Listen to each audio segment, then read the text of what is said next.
Fala pessoal, meu nome é Diego Souza, esse é o nosso canal Momento com Deus e mais uma vez aqui a gente vai estar gravando mais um vídeo falando sobre Filipenses capítulo 2 no vídeo de hoje.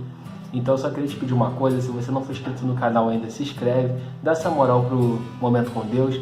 Se você estiver gostando do nosso vídeo, do nosso desafio, da nossa leitura bíblica, compartilha com mais alguém, deixe seu like e que juntos possamos crescer e alcançar mais pessoas. Então, pegue sua Bíblia, abre em Filipenses capítulo 2. Mais uma vez aqui eu dividi versículo por versículo e a gente vai começar Filipenses capítulo 2 do 1 ao 4.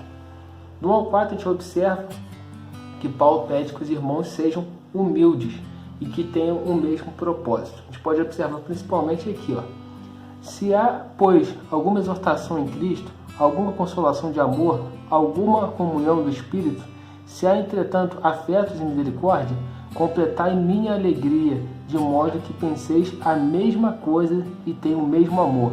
Sejam unidos de alma, tendo o mesmo sentimento. Então, o que Paulo fala aqui para a igreja de Filipos nesse capítulo, no capítulo 2, entre 1 ao 4? Que mesmo se eles pensarem de forma diferente, que eles possam abrir mão em alguns momentos da sua vontade, mas que possam fazer a vontade de Cristo. Ou seja, que eles precisam estar juntos, em comunhão, por um só propósito. E isso é muito importante. Até os dias de hoje a gente pegar esse exemplo para a nossa vida. Em muitos momentos a gente precisa abrir mão da nossa vontade para a gente conquistar um propósito maior e estar atrás de algo maior, que é conquistar almas para o reino, que é trabalhar para o reino no mesmo propósito, no mesmo sentido. Então, às vezes, a nossa vontade precisamos deixar para fazer a vontade de Deus. Depois a gente pega do 5 ao 11, onde eu acho que é o principal ponto desse capítulo 2, onde a gente precisa aprender, onde a gente precisa meditar, onde a gente precisa estudar nele, que é: ele pega o exemplo de Cristo, que diz assim: tendo, pois, vós o mesmo sentimento que houve também em Cristo Jesus, pois ele, subsistindo em forma de Deus, não julgou por usurpação ser igual a Deus, antes a si mesmo se esvaziou, assumiu a forma de servo, tornando-se semelhante de homens, reconhecendo em figura humana, e a si mesmo se humilhou, tornando-se obediente até a morte de cruz. Então aqui a gente vê o maior exemplo de humildade da Bíblia, o de Jesus. Ele subsistiu em forma de Deus, mas não julgou por usurpação ser igual a Deus. Ele virou homem, ele veio à terra, igual que todos nós. Ele abriu mão de toda a sua glória para um propósito maior, para alcançar um objetivo maior, que era alcançar a salvação da minha vida, da sua vida e da vida de todos. Então a gente precisa ter em mente: cara, pela minha salvação eu preciso abrir mão de muitas coisas. Pelo propósito do reino de Deus eu preciso abrir mão de muitas coisas. Porque essa é a vontade de Deus. Então nós precisamos sim seguir a vontade de Deus, se esvaziando da nossa vontade. Tem até uma música que fala: minha vontade já deixei, o teu reino já ganhei. Então, para ganhar o reino de Deus, nós precisamos deixar a nossa vontade. E Paulo pega e escreve isso para a igreja de Filipos, dando o maior exemplo que eles têm que seguir, que é o exemplo de Cristo, que ele se humilhou, se esvaziou para que todos pudessem alcançar a salvação. Então, por que você não abre mão da sua vontade? Por que você acha que você sempre está certo? Por que você sempre quer as coisas do seu jeito? E comece a pensar: eu quero as coisas do jeito de Cristo. Eu quero fazer as coisas da forma que Cristo me mandar. Porque essa é a forma de eu alcançar a minha salvação. Essa é a forma de eu alcançar almas para o reino. Essa é a forma que eu preciso fazer. Às vezes, abrir mão da minha vontade e fazer a vontade de Cristo. E isso é uma coisa muito importante que nós precisamos destacar. Para mim, esse é o principal ponto desse capítulo 2, do 5 ao 11.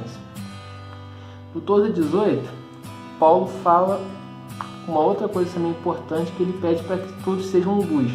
E para a gente poder estar entendendo, eu vou estar lendo o versículo 15 e 16, que diz assim: para que os tornes irrepreensíveis e sinceros, filhos de Deus, inculpáveis no meio de uma geração pervertida e corrupta, na qual resplandecei como luzeiros no mundo, perseverando a palavra da vida, para que o dia de Cristo eu me glorie, que não corri em vão, nem me esforcei inutilmente. O que a gente pode observar aqui? Naquele tempo, eles já estavam numa geração perversa. Se a gente olhar hoje, a gente fala assim: nossa geração é muito ruim. Mas naquele tempo também, Paulo já falava isso. Essa geração é perversa. Vocês precisam ser diferentes. Vocês precisam ser luz. E outro exemplo que a gente pode pegar para aplicar na nossa vida nos dias de hoje. nós precisamos ser luz. Nós estamos no meio de uma geração perversa e nós precisamos ser luz para essa geração, como Paulo pedia para os irmãos de Filipos serem luz para a geração deles. E outra coisa também que ele fala, para que eu me glorie no dia de Cristo, para que eu tenha certeza que eu não corri em vão. Ou seja, todo o sacrifício que ele fez, todas as prisões, tudo que ele teve que passar evangelizando, ele quer ver os irmãos de Filipos naquele dia de Cristo. Então ele pede, cara, sejam diferentes, façam a diferença. Onde vocês forem, sejam luz, para que eu realmente veja que os meus esforços não foram em vão, e que vocês aprenderam, e que vocês deram continuidade, e que vocês mudaram a geração de vocês, que muitos irmãos de Filipos foram alcançados pelo exemplo de vocês. Sejam luzeiros. Isso é muito forte, nós precisamos ser luz. Ele falava isso para a igreja de Filipos e eu falo isso para a gente hoje. Nós precisamos ser luz, nós precisamos nos separar dessa geração perversa. Como que separar disso?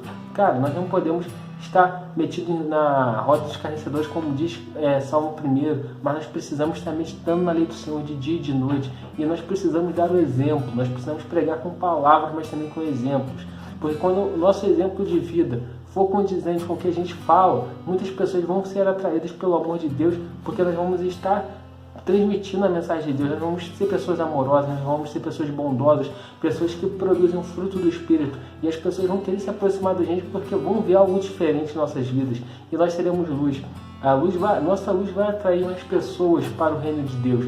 E Paulo já fala isso lá para a igreja de Filipos, e isso serve de exemplo para a gente também. Precisamos ser luz, então fica atento a isso, seja luz. E para estar fechando, né, do 19 ao 30, a gente observa que Paulo fala da importância de Timóteo para o seu ministério, né?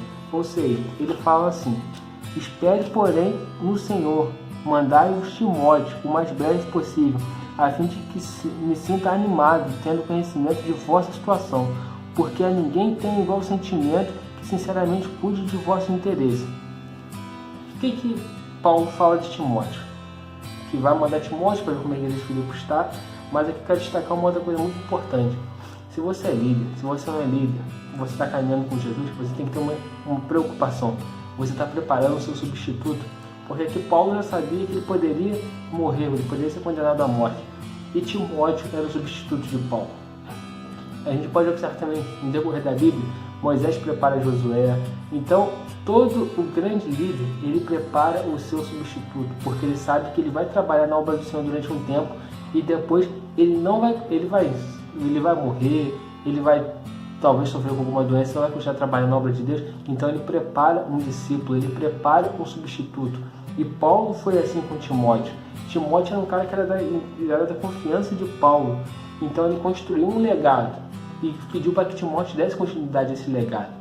Essa também tem que ser a nossa preocupação nos dias de hoje. Você tem deixado um legado para a sua igreja? Você tem preparado um substituto para quando você não estiver mais lá? Talvez você pode estar apenas na porta lá recebendo, mas você precisa ter alguém que quando você não estiver lá que possa fazer isso. Você tem que ser exemplo. E através do seu exemplo você inspirar outras pessoas a quererem ser igual a você, a fazer o que você faz. Porque nós precisamos construir um legado. A gente pode observar, quando Jesus vem à Terra, ele prepara seus discípulos, seus 12, para que depois que ele voltasse aos céus, ele desse continuidade ao seu legado. E nós precisamos, claro que a gente não é Jesus, mas a gente precisa construir um legado. Então a gente precisa ter essa preocupação. Cara, eu preciso construir meu legado, eu preciso ser exemplo na palavra, eu preciso ser exemplo entre os fiéis, mas principalmente, quando eu acabar minha carreira aqui, eu preciso deixar um substituto no meu lugar para que dê continuidade ao meu legado.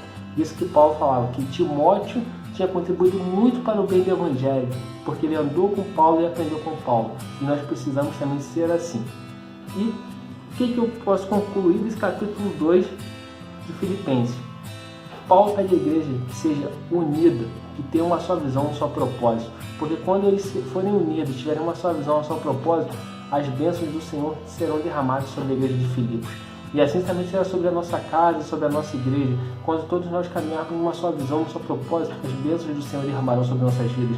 Porque nós vamos orar sempre em prol de um propósito. Nós vamos trabalhar sempre em prol de algo que seja edificante. E quando os dois têm o mesmo propósito numa casa, quando uma igreja toda pensa igual, o Senhor vem.